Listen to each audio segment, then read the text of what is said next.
అనగనగా ఒక ఊరిలో ఇద్దరు స్నేహితులు ఉండేవారు. వారిలో ఒకడు మంచి మనసు కలిగిన నిజాయితీ గల వ్యక్తి. ఇంకొకడు అత్యాశతో నిండిన స్వార్థపరుడు. వీరిద్దరూ జీవనం కోసం అడవికి వెళ్లి కట్టెలు నరుకుతూ ఉండేవారు. ఒకరోజు ఇద్దరూ కలిసి అడవికి వెళ్లారు.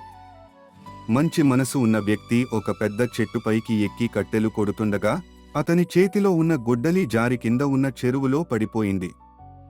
అది చూసి అతడు చాలా బాధపడ్డాడు. ఇప్పుడు నేను ఏం చేయాలి? ఇది నా జీవనాధారం కదా అని ఆందోళన చెందాడు. అప్పుడే ఆ చెరువులో నుంచి ఒక దేవత ప్రత్యక్షమైంది. దేవత అడిగింది, నీవు కోల్పోయిన గొడ్డలి ఇదేనా అని చెప్పి ముందుగా బంగారు గొడ్డలిని చూపించింది. మంచి మనసు ఉన్న వ్యక్తి తల ఊపుతూ చెప్పాడు, లేదు దేవత, అది నాది కాదు. తర్వాత దేవత వెండి గొడ్డలిని చూపించి, ఇది నీదేనా అని అడిగింది. అతడు మళ్లీ నిజాయితీగా, ఇది నాది కాదు దేవత అని చెప్పాడు. అప్పుడు దేవత చివరగా ఇనుప గొడ్డలిని చూపించింది.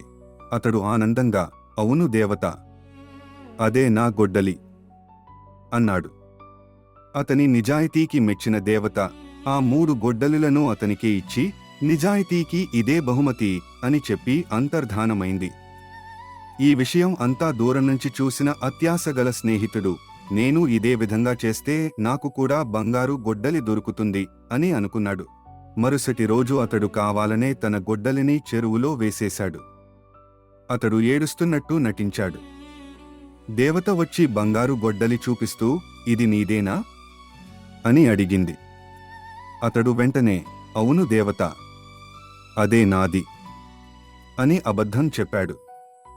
అప్పుడు దేవత కోపంగా చెప్పింది, అత్యాశకు, అబద్ధానికి ఇక్కడ స్థానం లేదు అని చెప్పి అతని ఇనుప గొడ్డలిని కూడా ఇవ్వకుండా అంతర్ధానమైంది. అలా అతడు తన అత్యాశ వల్ల అన్నీ కోల్పోయాడు. ఈ కథ యొక్క నీతి ఏమిటి అంటే, నిజాయితీ ఎప్పుడూ ఫలిస్తుంది, అత్యాశ మనిషిని నాశనం చేస్తుంది.